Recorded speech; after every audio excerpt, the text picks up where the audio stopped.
Bertie from Tuca and Bertie can explain her anxiety perfectly in her head. She always knows exactly what's wrong. But when it's time to actually say it out loud, nothing comes out.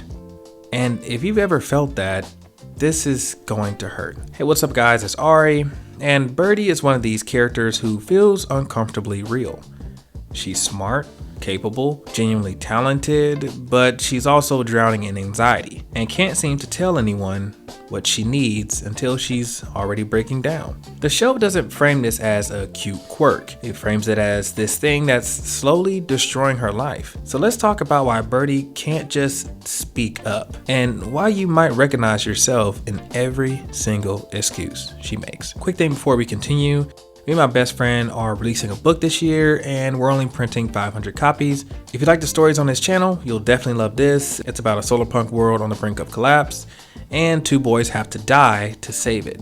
And we're only selling it through our newsletter, the inner house, and the links in the description.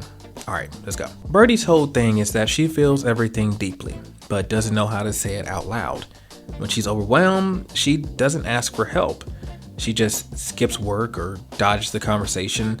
I mean, sometimes she just completely disappears and the anxiety she has just grows because nothing is actually being addressed. Instead of saying, I'm anxious or I need support, she says, with her actions, I'll just avoid this and hope it goes away. And here's the part that people miss. Bertie wasn't born like this. Her family, especially her mother, dismissed her anxiety completely.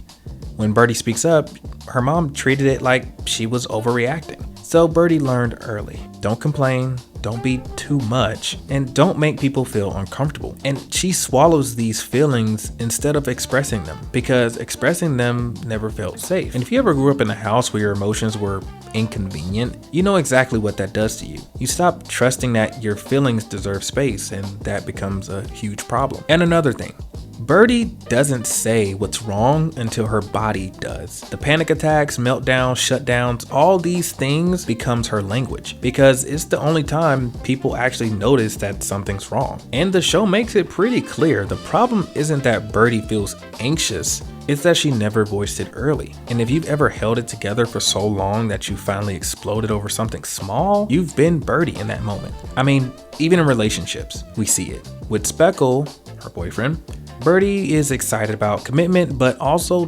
terrified of it. And instead of saying, this might scare me a little bit, she pulls away and pretends everything's fine and lets him make decisions that she secretly hates. She communicates around the problem and not through it.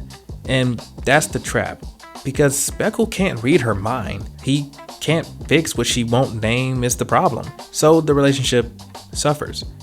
Not because they don't love each other, of course they do, but because Bertie can't bring herself to say, hey, this is making me uncomfortable. If you've ever smiled and nodded while screaming inside, I'm sure you've done this too.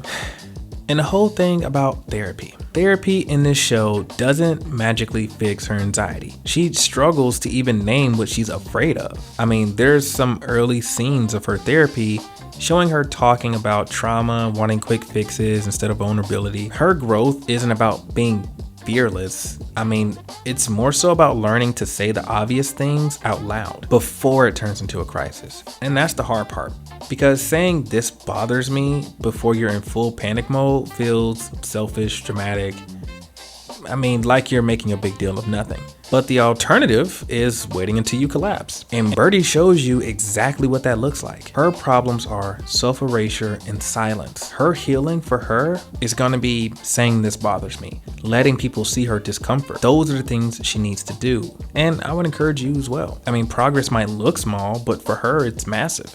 And if you're someone who's been conditioned to believe your feelings are inconvenient, you know how hard it is to believe they deserve to be spoken. Bertie can explain her anxiety perfectly in her head, and she knows what's wrong. She just doesn't know how to say it out loud without feeling like she's being too much. If that sounds familiar, you're not alone. You're just doing what you were taught, which is stay quiet, don't inconvenience people, and just like wait until you're breaking before you ask for help. That's not gonna work.